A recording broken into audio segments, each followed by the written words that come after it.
dia para quem é de bom dia, uma boa noite para quem é de boa noite. E você que está nos assistindo de madrugada, uma boa madrugada. Eita, eita, eita, venha cá, venha cá, venha cá, venha cá, venha cá. 1.600 escolas conectadas com a gente. Então venha assistir TV Conexões, a Estação do Saber. Aonde? No YouTube, @TV Conexões. Também estamos em parceria com a TV 40 Graus, no streamer. Então, de segunda a sexta, ao meio-dia, você vê todos os programas da TV Conexões. Eu queria mandar um grande abraço ao nosso governador Jerônimo Rodrigues, a nossa secretária, beijo, beijo, quis, Adélia Pinheiro, e a nossa chefe de gabinete, Rovena Brito. Então, gente, este programa tem a finalidade de debater temas, trazer ações e projetos para dentro da escola. Então, o tema de hoje é muito importante para a conscientização, para a construção de nós, enquanto indivíduo, de ser politicamente conectados, de ser críticos. Por isso, a análise da atual conjuntura mundial do Brasil é fundamental neste momento. E para discutir esta conjuntura, nós trazemos o tema democracia. Ela está em perigo? Para discutir o tema de hoje, nós trouxemos dois convidados, o professor Ricardo Carvalho, historiador, comunicador, escritor. Vem para cá, Ricardo. Bom, seja bem-vindo, Ricardo, você já é da casa, você já é conectado. E para abrilhantar nosso programa, há muito tempo que a gente queria trazê-lo, né? Jean Williams, jornalista, professor, comunicador, escritor. Jean, seja bem-vindo à Rede Estadual de Ensino, à TV Conexões. E eu já faço a primeira pergunta para vocês. O que é democracia? Como está a democracia no mundo, no Brasil e nos nossos vizinhos aqui da América Latina? Esse cabra é historiador e dos bons, todo mundo conhece. Ricardo Carvalho. Ricardo, um bom dia, ou boa tarde, ou boa noite. Saudações a todos. É atemporal o programa. Saudações a todos, é uma honra muito grande, né, estar aqui com vocês. A minha vida foi toda voltada para a educação de história, né, para esse público, que é esse público que está aqui, que é o público juvenil e que está em casa assistindo também. A honra de estar com você, Robson, que é um guerreiro, né, um grande nome da educação, e do lado desse cara aqui, que é um herói nacional. Eu sempre repito de que herói, e essa frase não é minha, é de Shakespeare, é aquele que faz o que é necessário fazer e enfrenta as consequências. Então, esse jovem, né, intelectual, esse jovem artista, que é, sem dúvida nenhuma, uma das referências de toda uma geração.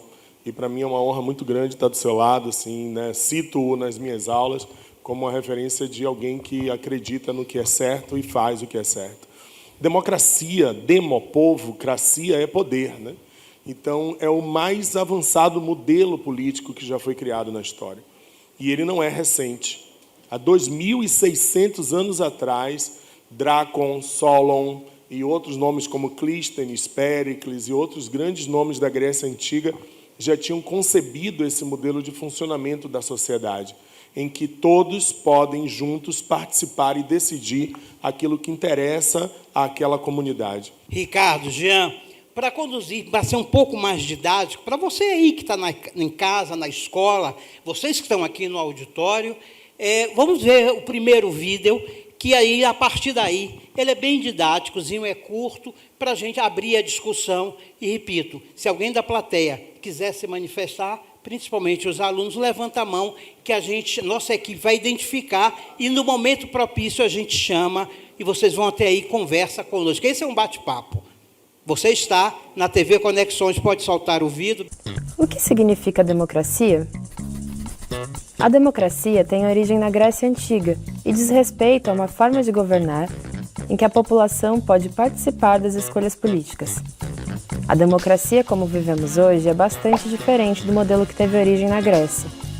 Lá, apenas uma pequena parte da população, os chamados homens livres, podiam votar, deixando de fora a participação de mulheres, escravos e outras categorias sociais.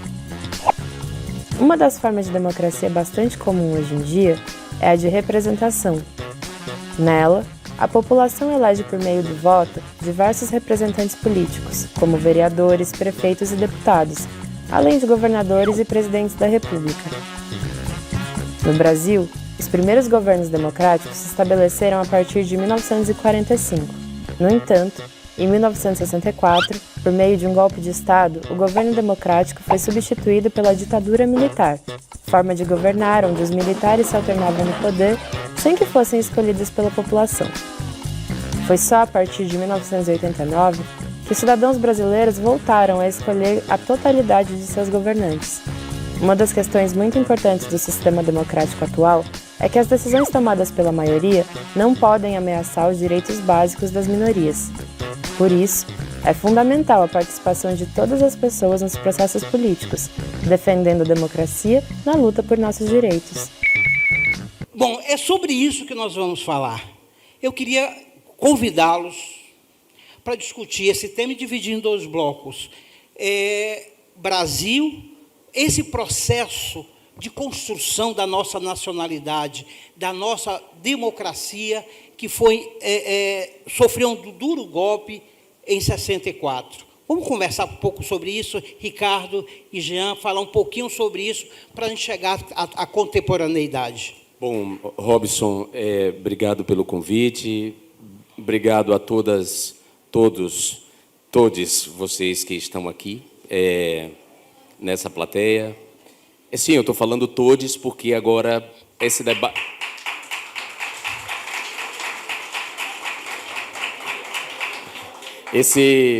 Essa expressão todes tem tudo a ver com o que a gente está falando aqui, que é a democracia, né?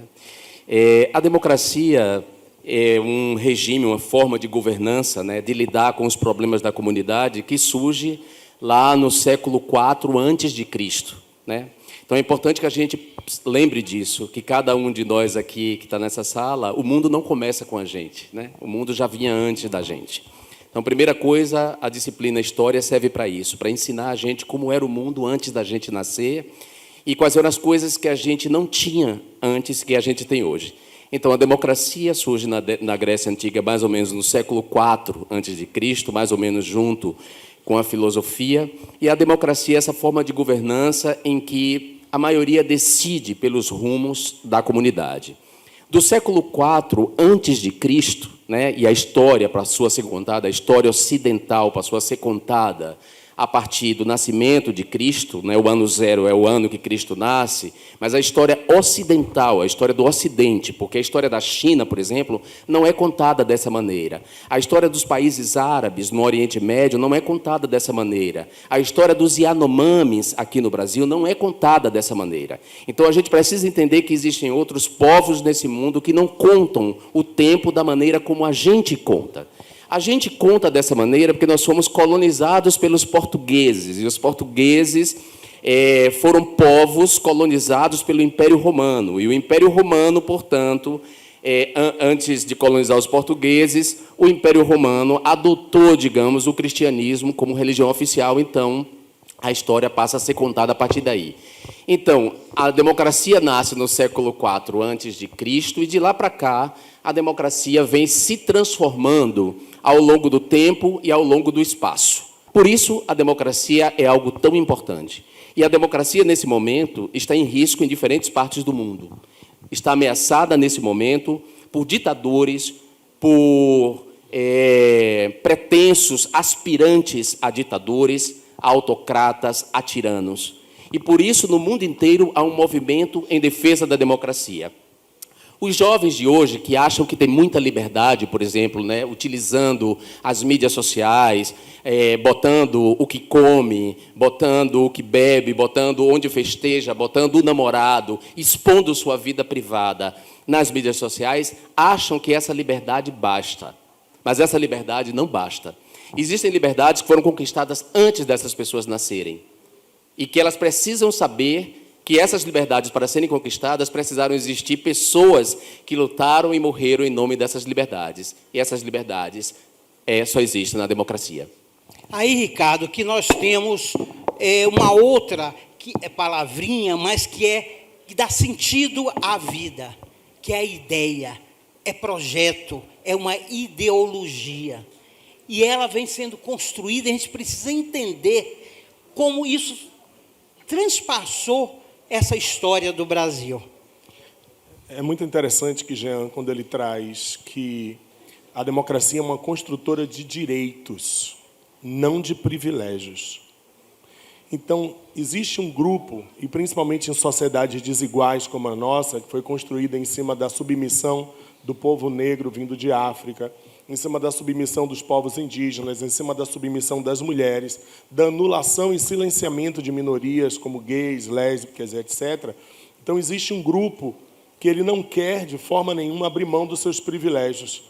A construção da democracia foi muito dura e ela precisa ser mantida a ferro e fogo, e, às vezes, pela força da lei, como a gente está vendo nesse momento no Brasil. Então, existem momentos de crise em que algumas pessoas, e principalmente as chamadas elites, que eu acho muito estranho você chamar quem tem dinheiro de elite, né? Elite é Jean Willis, elite é Caetano Veloso, é Chico Buarque, é Gilberto Gil, né? São líderes sociais, ativistas.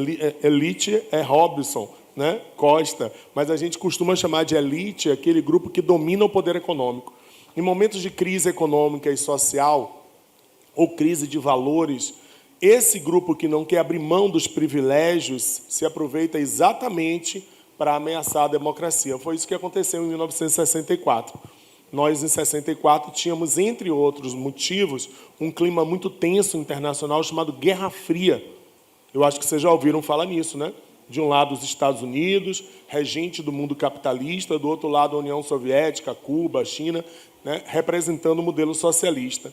Então, como hoje a gente assiste setores, né, da elite brasileira, elite econômica, social, da classe média branca, conservadora brasileira, dizendo que nós estamos sob a mercê da ameaça do comunismo e tal, que nós estamos ameaçados e tal. É curioso, porque eles defendem o fim da liberdade, dizendo que estão defendendo a liberdade.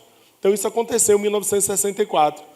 Em 1964, grupos de militares, setores militares, a classe média conservadora, os grandes empresários, com o apoio e o beneplácito e a chancela dos Estados Unidos da América do Norte, que tinha medo do avanço do possível socialismo se implantar no Brasil, eles patrocinaram, capitanearam um retrocesso monstruoso da história da nossa democracia, que foi o golpe de 1º de abril. Eles costumam dizer que foi 31 de março, para não associar com o dia da mentira. Mas foi 1º de abril de 1964, as tropas, setores das Forças Armadas, colocaram em derrocada o nosso modelo democrático, ainda imberbe, ainda com dificuldade de se estabelecer. Vivemos 21 anos de sofrimento atroz, sem direito a se manifestar, sem direito a opinar, sem direito a ouvir a música que a gente queria ouvir, por conta do estabelecimento de um regime ditatorial. A ditadura militar, que durou esses 21 anos, colocou-nos em estado de exceção, para garantir o privilégio de determinados setores, para que a gente perdesse os direitos que a gente tinha, entre eles o direito à democracia. Então, foram 21 anos muito difíceis. Eu sou filho da ditadura, Jean é bem mais novinho que eu, com certeza. Robson é mais novo também, mas eu vivi o enfrentamento e a luta que foi, né, do simples fato da gente resolver se manifestar, isso ser reprimido com muita violência. Com violência física, com tortura, com repressão, com assassinatos em massa, Então, essa intervenção e esse regime de exceção que muitos defendem, eu garanto a vocês, não é nada do que a gente deseja. Porque aos 4 anos, ver, por ordem de um prefeito da ditadura, eu não vou falar os nomes, mas ver sua casa invadida, ver o seu galinheiro, onde você tirava o seu sustento, eu e os vizinhos, todos destruídos, porque ali ia ser construído um grande patrimônio. Isso são heranças que marcam a vida de qualquer um. O cessear de direitos, né? Os direitos individuais, em direitos coletivos. O que tínhamos nessa época era famigerada censura. Vocês são muito jovens, mas você ia assistir uma peça de teatro, eles que diziam, não era, Jean? O que você podia ver, o que podia ser falado, e brilhantemente Caetano, Chico Buarque de Holanda, driblava essas pessoas que surgiram desse porão, né, Jean? Robson e Ricardo, como a gente está diante de uma plateia de jovens estudantes, eu acho que a gente precisa ser o mais didático possível, né, para as pessoas compreenderem. Por exemplo, para eu saber da minha vida anterior a eu me entender por gente, porque houve um momento que eu passei a me entender por gente, mas tem uma história que é anterior que eu vou buscar na memória, na minha mãe, nas fotografias. É dessa forma que a gente entende de onde a gente veio, né? Porque a gente precisa buscar a nossa história individual. E a gente precisa buscar a nossa história como país. Então, antes da ditadura militar, desse período que Robson e Ricardo estão falando, que é o período de 1964 a 1985, antes dessa ditadura militar, houve outras ditaduras. E, antes disso, o nosso país foi forjado, né? Existe a formação do Brasil. E a formação do Brasil se dá com a chegada de colonizadores portugueses e europeus aqui, nesse lugar onde antes só viviam povos indígenas, que eram mais ou menos 7 milhões de povos indígenas. E os colonizadores vieram para cá e, para mover a economia aqui da colônia, eles trouxeram pessoas escravizadas de um outro continente chamado África. A África não é um país, é um continente com outros tantos países. E desse continente vieram pessoas para cá trabalhar como escravizadas. E dessa junção nasce esse país autoritário, nasce esse país racista, nasce esse país de uma classe dominante que quer privilégios. Então, quando a democracia chega ao Brasil, né, ela já chega por vias tortas. A proclamação da República no Brasil, em 1889, foi, na verdade, um golpe militar contra a família real portuguesa. Então, nesse momento em que se proclama a República, as elites, usando a palavra que Ricardo usou, a classe dominante agrária que escravizava os negros e seus descendentes, essa elite agrária não queria a República, não queria a democracia, não queria que as pessoas tivessem direito ao voto. Elas queriam seguir mandando e escravizando pessoas. Então, a gente precisa entender esse país e entender como é que muitas lutas se travaram ao longo desses anos para a gente chegar nisso que a gente tem hoje, que é a nossa democracia. E essa democracia ela foi golpeada muitas vezes. Aí teve o primeiro golpe, que foi a República de Getúlio Vargas, o Estado Novo, que era uma ditadura. E uma ditadura séria, porque nesses anos, nos anos 40, né, nos anos 30, perdão, a Europa estava passando por uma onda de extrema-direita. O que é a extrema-direita? A extrema-direita é a negação do direito da diferença, a extrema-direita é a negação dos direitos dos trabalhadores, a extrema-direita é o ultranacionalismo, é o ódio ao estrangeiro, a extrema-direita é a supremacia branca, e a extrema-direita, então, estava crescendo na Europa, e a extrema-direita elegeu tiranos como Hitler, por exemplo, como Franco, na Espanha, como Mussolini, na Itália, como Salazar, em Portugal. Ou seja, tiranos que moveram uma guerra mundial, uma segunda guerra mundial. A primeira guerra foi de 1914 a 1918, e a segunda guerra foi de 1939 a 1945. Esses tiranos de extrema-direita, moveram uma guerra mundial e matou só judeus, 6 milhões de judeus. Se juntar com os ciganos, se juntar com os comunistas, se juntar com gays e lésbicas, foram mais de 10 milhões de pessoas mortas por esses tiranos, que são antidemocráticos, que são autocratas, que odeiam a democracia. A extrema-direita odeia a democracia. E a gente está vendo no Brasil, nesse momento, ou na Argentina, tiranos de extrema-direita sendo eleitos pela própria democracia. E aí é a grande contradição. Porque esses tiranos, eles não deram um golpe, como os de 64 deram um golpe. Dessa vez, eles foram eleitos por pessoas como vocês, ou talvez como seus pais. E essa é a grande contradição. É a democracia eleger alguém que ataque a própria democracia, que seja eleito para destruir a democracia por dentro e tire o direito das pessoas de exercer os seus direitos. Você está na TV Conexões e o programa Estação do Saber Conexões. Que aula, que notório saber, que capacidade. Eu estou maravilhado aqui, mas vamos ao intervalo rapidinho e já voltamos já.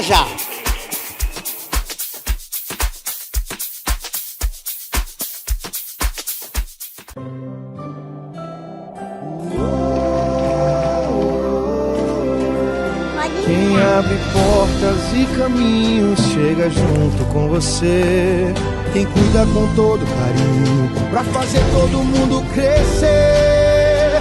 Quem respeita as diferenças, suas raízes, suas crenças, dá futuro pra semente, sua terra, sua gente. Quem é parceiro e se importa com você.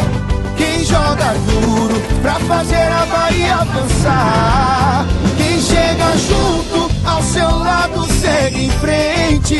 É governo presente, é futuro pra gente. Quem chega junto pra Bahia ir em frente. É governo pra gente, é futuro pra gente. Bahia, governo presente, futuro pra gente.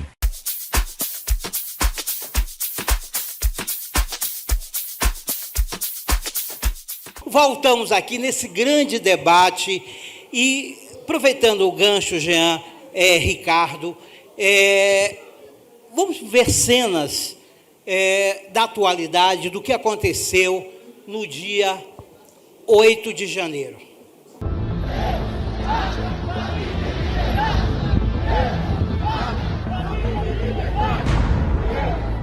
Gente, isso são pessoas indo embora ou pessoas chegando?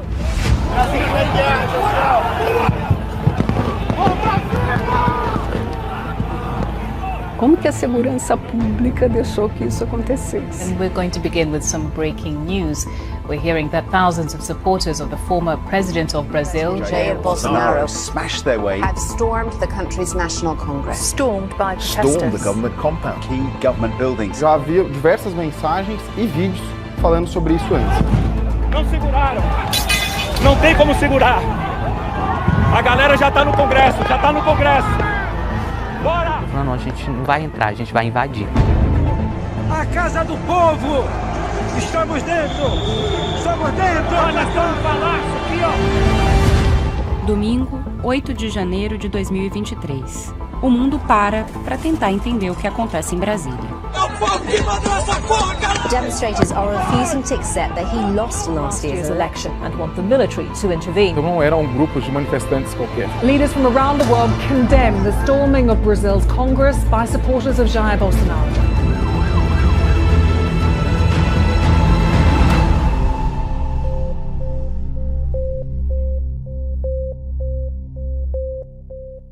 Entender as raízes do que aconteceu naquele dia em Brasília não é tarefa simples.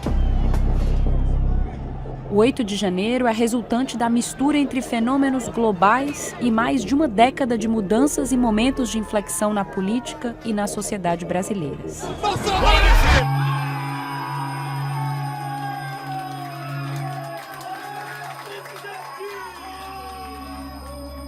Mas um ponto importante na linha do tempo é o dia 30 de outubro de 2022. quando Jair Bolsonaro perde a disputa pela reeleição e uma série de notícias falsas leva milhares de pessoas às portas de quartéis em todo o país. Na noite daquele domingo, mensagens compartilhadas nas redes sociais acusavam sem provas que a vitória de Luiz Inácio Lula da Silva era uma fraude e diziam que o presidente Bolsonaro poderia invocar o artigo 142 da Constituição para pedir uma intervenção militar e reverter o resultado das urnas. O receio de uma invasão em Brasília não era exatamente novo.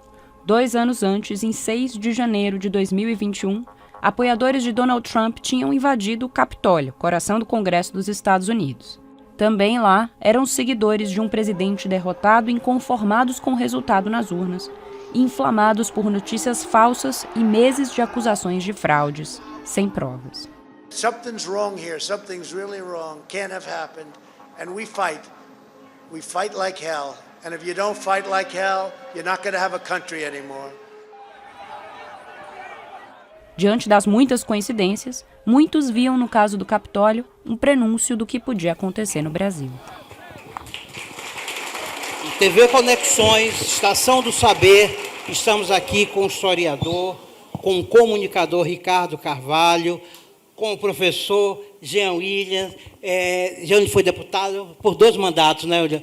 Deputado federal, né? Também comunicador, professor, ele foi professor do Colégio de Ipiranga, não é isso? Foi professor do Colégio de Ipiranga e um ser humano, um cidadão que se posiciona. Vamos falar um pouquinho mais disso daqui a pouco. Como se explica o que aconteceu no Brasil e se é, de fato, consequência de um movimento de ultradireita internacional? Eu queria, antes de mais nada, né, aproveitando a ideia de Jean, de que a gente precisa ser bem claro, didático com vocês, isso são atos terroristas, pessoal, movidos por legiões fascistas. E aí, aproveitando, pegando a ponga realmente, o que é ser fascista, né? E o que é o fascismo? Que foi esse movimento de extrema-direita que nasce lá no período entre guerras e que reverbera no Brasil até hoje. Esse movimento está amparado em alguns pilares. O nacionalismo exacerbado, por isso o uso patético da camisa do Brasil, da seleção brasileira, como uma tentativa de identidade nacionalista. Nada contra o patriotismo. O patriotismo pode ser bom. O patriotismo é aquele sentimento em que você pensa, eu posso contribuir com minha pátria de alguma forma. O nacionalismo não. O nacionalismo é a exacerbação desse sentimento agressivo. Aquela ideia de que você é melhor do que o outro. Então, é uma visão do nacionalismo aqui, eu diria, infantilizada aqui no Brasil. Outro elemento importante é a ameaça ao parlamentarismo, é o antiparlamentarismo, é o discurso centralista. E um elemento que é muito importante, pessoal, que é o irracionalismo. Percebam que agora, ainda mais alimentados pelas fake news, pelas mentiras das redes sociais, esse movimento ele não tem consistência, ele não segue uma ideologia, ele não tem uma ciência por trás. É pura emoção, pura paixão, pura mobilização. E no caso, no Brasil atual, como foi na Alemanha nazista dos anos 30, movido pelo ódio. Um ódio que se projeta não necessariamente especificamente a alguém ou algum grupo, mas o ódio que alimenta a ideia de que, ao odiar, ao agir, você está construindo uma identidade nacional. Essas imagens tristes, deprimentes, que estarão marcando a história do Brasil para sempre, a história do mundo para sempre, ela representa exatamente isso. É a estupidez humana levada ao seu estado mais animalesco, a ideia de que destruir é, de alguma forma, o caminho para tentar construir algo que nem eles sabem direito o que é. É uma frustração, é uma negação que se exacerba através da violência e que ameaçou. Eu queria só dizer uma coisa que eu acho que é importante. No final do dia, no final do vídeo, diz assim, o dia que abalou o Brasil. Abalou sim, abalou a gente emocionalmente, mas eu acho que não houve nenhum outro momento da história a certeza mais absoluta da força da nossa democracia quanto no 8 de janeiro de 2023. Uma nação mais fraca, com uma população mais fraca, com entidades e instituições mais fracas, teria sucumbido a essa monstruosidade que aconteceu em 8 de janeiro de 23. Mas nós estamos aqui discutindo e analisando isso como um episódio triste e não algo que mudou a chave da história da democracia brasileira. Então, salve a nossa democracia e viva a nossa capacidade de resistência contra a estupidez, contra a burrice, contra a animalidade, contra a violência, como aconteceu em 8 de janeiro de 23. Jean, pegando esse gancho, é preciso, em cada célula, em cada um de nós, olharmos, interiorizarmos, vermos que somos cidadãos e queremos nos posicionar, queremos os nossos direitos e fazer uma catarse.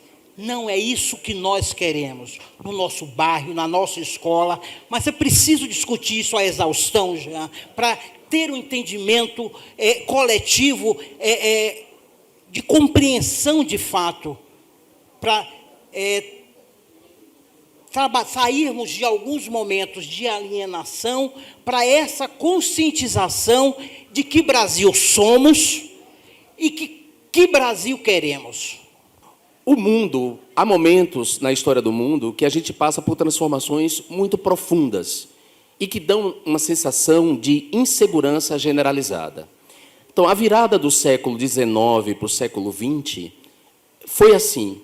Houve uma grande crise financeira, surgiram tecnologias da comunicação que as pessoas desconheciam, como o rádio, a transmissão pelo rádio, aí depois o cinema, a televisão, o que a gente chama de meios de comunicação de massa.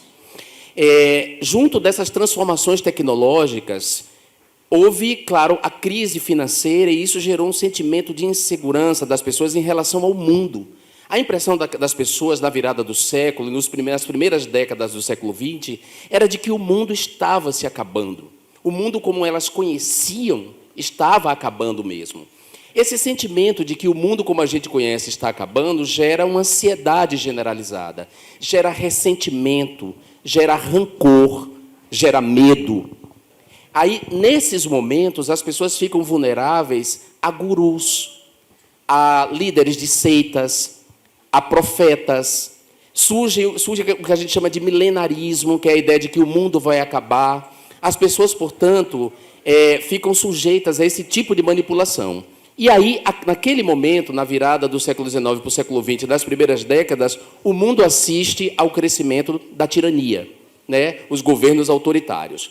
Agora, a gente está vivendo um momento parecido, porque a história não se repete, mas a história rima. A gente está vivendo um momento de novas tecnologias da comunicação. Imagine agora que uma pessoa pode levar a televisão no bolso.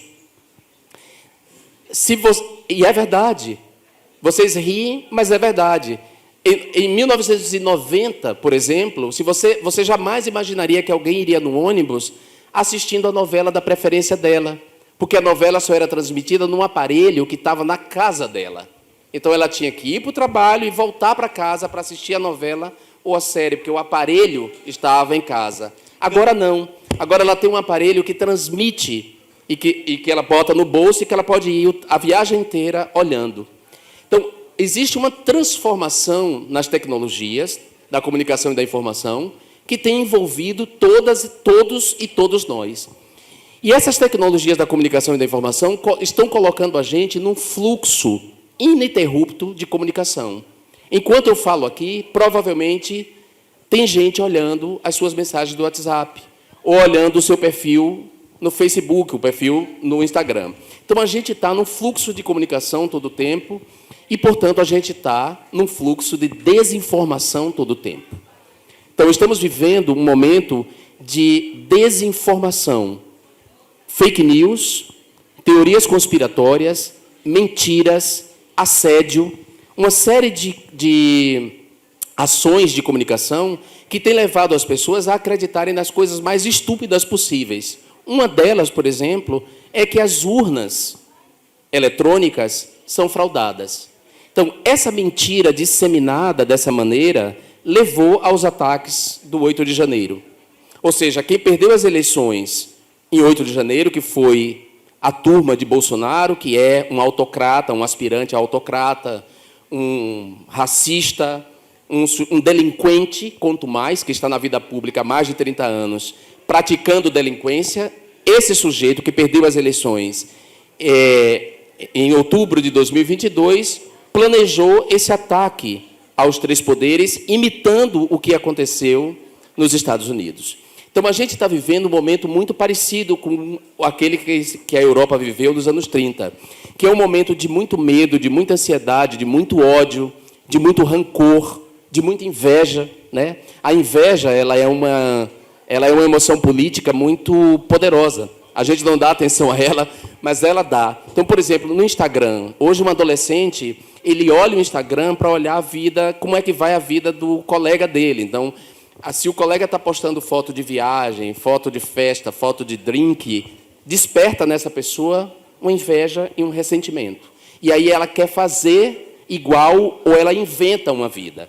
Então, a gente está vivendo um momento de mitomania, de mentiras, né? Pessoas que estão vivendo vidas mentirosas, de falsos influencers. A gente está vivendo uma vida de captura da atenção, em que a atenção está sendo capturada a todo momento por cada mensagem que chega. Ninguém consegue ler mais um livro, né? Se dedicar a ler um livro. Até mesmo os programas de televisão, agora a Netflix dá a opção de você adiantar uma série. Ou seja, nem mesmo a paciência de assistir uma série no tempo que a gente tinha antes, a gente tem mais. Então, essas tecnologias, elas estão transformando o mundo, e o mundo como a gente conhecia está acabando. Aliás, o mundo corre o risco de acabar mesmo diante da emergência climática. Então, esse momento, essa sensação de que o mundo está acabando e as novas formas de vida que surgem daí, as novas relações que surgem daí, por exemplo, o fenômeno das pessoas trans, por exemplo, gera um sentimento de insegurança e de ansiedade. E nesse momento de insegurança e de ansiedade é que vem, por exemplo, muitas vezes, pastores picaretas, gurus, dizer para as pessoas que o mundo está acabando, o mundo como ela conhece está acabando por causa de minorias sociais, étnicas e religiosas. Então, essa é a explicação. Você está na TV Conexões, a TV do seu saber, a TV que produz conhecimento. Governo do Estado da Bahia, Secretaria da Educação. Você nos assiste no canal do YouTube, @TV Conexões, a Estação do Saber. Eu estou aqui com a Isabela, do Colégio Ipiranga. Faça a sua pergunta. Eu queria saber como é que o que Bolsonaro conseguiu fazer, o ex-presidente conseguiu fazer, e como ele conseguiu manipular tanta gente para conseguir fazer o que eles fizeram dia 8, a ponto de eles conseguir destruir patrimônio público e causar uma enorme perda para o Brasil. Vamos responder em bloco. Eu estou aqui com o Jean Felipe, é isso? Do Colégio Manuel Novaes. Então, né? A minha pergunta vai, de onde é que vem essa distância da nossa juventude, né, com a questão política? Por quê? Se eu fizer aqui uma pesquisa, quantos de vocês querem ser presidente? Ninguém. Quantos de vocês querem ser deputado? O que é ser deputado? De onde é que vem essa distância? Porque isso é algo que me incomoda, né? Sabendo que é o futuro, será que só vai ter gente com mais de 60 anos no deputado, sendo deputado, senador? Então isso me preocupa enquanto jovem e músico da sociedade. Por favor. A primeira, ele conseguiu por meio da mentira, né? Como eu expliquei para vocês, essas novas tecnologias da comunicação e da informação, ou seja, os tablets, smartphones, toda a rede de fibra ótica, essa conexão em que nós estamos, esse fluxo de comunicação, permite um fenômeno chamado desinformação, que é, de maneira deliberada, você propagar mentiras na internet, e essas mentiras elas são pagas, elas são promovidas nas mídias sociais, Facebook, Twitter, principalmente, foi uma das principais mídias sociais em que a mentira circulou, nas redes privadas, nos grupos privados de WhatsApp, ou seja, ele promoveu a mentira em massa sobre o resultado das eleições, que levou a esse estado de histeria coletiva. O que a gente viu ali é algo que a psicanálise chama de histeria coletiva, histeria de massa. A segunda pergunta, eu acho que... Eu adorei sua pergunta, porque a juventude ela precisa saber que o futuro está na mão dela, né? Que ela vai exercer a democracia, a governança e cuidar dos assuntos do mundo. E eu concordo com você, poucos jovens se veem na política. A política ainda tem muita gente velha, e há uma tendência do sistema político de fazer com que determinadas pessoas se perpetuem ali, se elejam, e se elejam, e se elejam. Então, a gente precisa, sim, que a juventude se identifique com bons políticos e políticos jovens.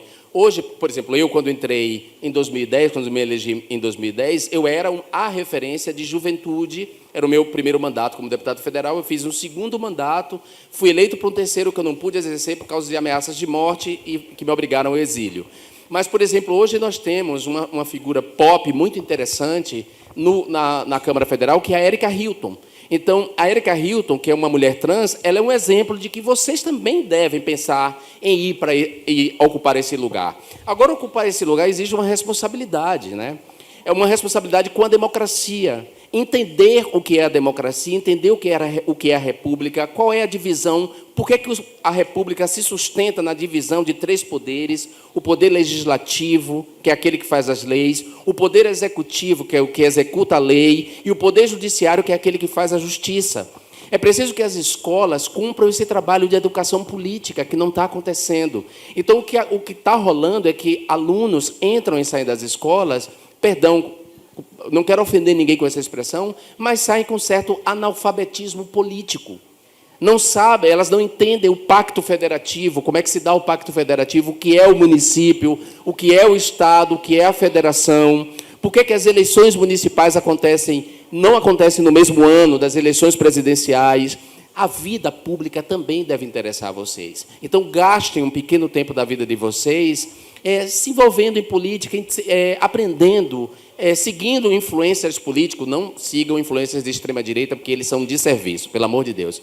Nada de seguir MBL, Monark e coisas do tipo, que essas pessoas prestam de serviço à memória, à consciência das pessoas. São um bando de mentirosos. Então, essas são as 2 respostas que eu posso dar para vocês. Ricardo, quer fazer sinteticamente fazer um apanhado disso aqui? Eu só queria, sem discordar de Jean, eu acho que não foi só a mentira de Bolsonaro que colocou ele no poder, não. O que acontece é que Bolsonaro ele se afina com uma parte da população brasileira que é racista, que é misógina, que é homofóbica, que é elitista e que é imbecilizada politicamente. Ele não teria chegado onde chegou se não houvesse uma parte da população brasileira que se afina, que se harmoniza, que sintoniza com isso. E são milhões de brasileiros. Então, isso derrubou um pouco da nossa ideia, né, romântica, do brasileiro cordial, do brasileiro bacaninha. Não, nós não somos. Nós somos um povo em que uma boa parte da população, infelizmente, ela precisa realmente aprender a viver em comunidade. Então, ele atraiu esse público. E o segundo é o que se chama de letramento político, pessoal. Se eu abrir meu Instagram, eu adoro rede social. Adoro. Se eu abrir meu Instagram, eu vou ter lá política, Michael Jackson, futebol, vitória. Por quê? Porque o Instagram ele entrega a você o que o algoritmo puxa a você. Então você precisa, como o Jean disse, seguir pessoas, seguir perfis que deem a você esse letramento político. Não é uma característica da vossa geração. Não fica, porque hoje em dia o jovem... Não, a minha geração era alienadíssima. Alienadíssima. E eu assisti ao longo desses 40 anos de sala de aula se sucederem gerações e gerações de jovens extremamente alienados politicamente. Mas sempre havia uma parcela que se salvava, que é aquele que buscava ir muito além das aparências, muito além da superficialidade, e são esses que escrevem, que se elegem deputados, que se elegem presidentes, senadores e que vão escrever a nova história do Brasil. Então, só para fechar, assistam TV Conexões, participem de eventos como esse, se comportem como agora vocês estão se comportando, atentos, respeitosos e aprendendo, porque vocês são o futuro do Brasil, indiscutivelmente, e vão fazer uma nação muito melhor do que esses canalhas tentaram fazer no dia 8 de janeiro de 2023. O autoexílio existiu. É correto nós dizermos isso com relação à sua persona? Você foi forçado por essa escória a abandonar os seus ideais, seu mandato, e o PSOL diz o seguinte: a saída de Jean Willis do país mostra a degradação da democracia. E, numa das suas falas, a mídia nacional, Jean, diz o seguinte: foi uma decisão difícil, sofrida, cheguei ao meu limite. para a gente começar a encerrar esse programa já, que limite é esse? Que limite foi esse? Bom, foi o limite da minha vida, né? Desde 2016, que foi o ano em que a presidenta Dilma Rousseff sofreu um golpe parlamentar, eu era deputado e nessa noite estava lá. Para quem quiser ver, pode ver o meu discurso, que já virou um discurso histórico, por incrível que pareça, eu já sou um fóssil. Eu já faço parte da história, já sou um fóssil. De 2016 a 2018, o país viveu uma degradação da democracia, uma polarização odiosa, um aumento do ódio, o estímulo do ódio por meio da mentira e da desinformação nas mídias sociais.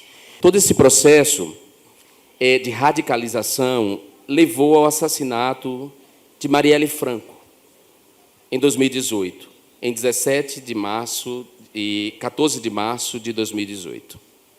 E o assassinato de Marielle foi um divisor de águas na história do Brasil, né? Marielle era minha amiga, Marielle era minha correligionária, Marielle convivia comigo, era do mesmo domicílio eleitoral que eu, e nenhum de nós esperávamos o brutal assassinato dela junto com o motorista que conduzia ela. Então, naquele momento que Marielle foi executada, eu estava sob constantes ameaças. Eu vivia com guarda-costas 24 horas por dia.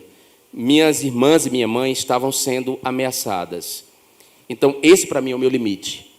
As minhas escolhas, se as minhas escolhas trouxessem consequências só para mim, eu poderia enfrentar mais do que eu enfrentei, mas trazia consequências para pessoas que eu amo, e o limite era esse.